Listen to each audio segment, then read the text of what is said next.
So ayun mga kamotovlog, umandar na yung ating M3, no? So ayun, ito lang yung depresyo niya.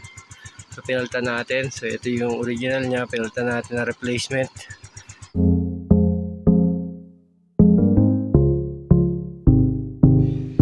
DIY Motovlog.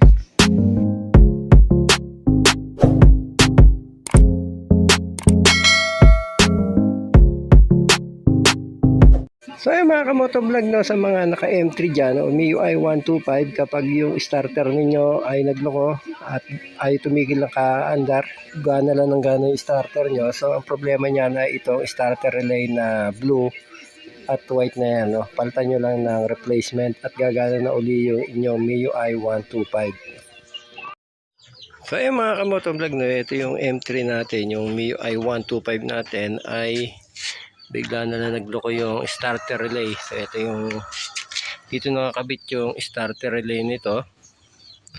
So nung pinostart natin siya, nagdire-diretso na yung starter niya. Ayun, huminto, parang nangyari dun sa ismas natin. Ayun ang tumigil ng starter, then na-drain yung ating battery hanggang sa malobat.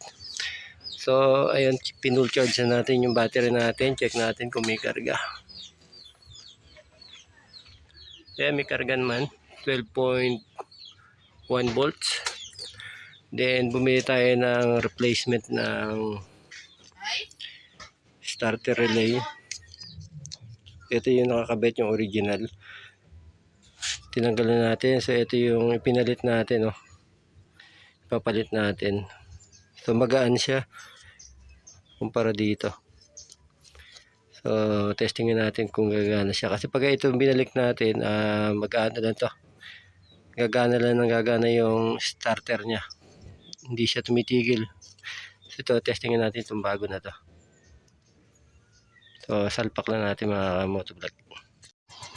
So ayun mga kamotovlog, umandar na yung ating M3, no? So ayun, ito lang yung depresyo nya.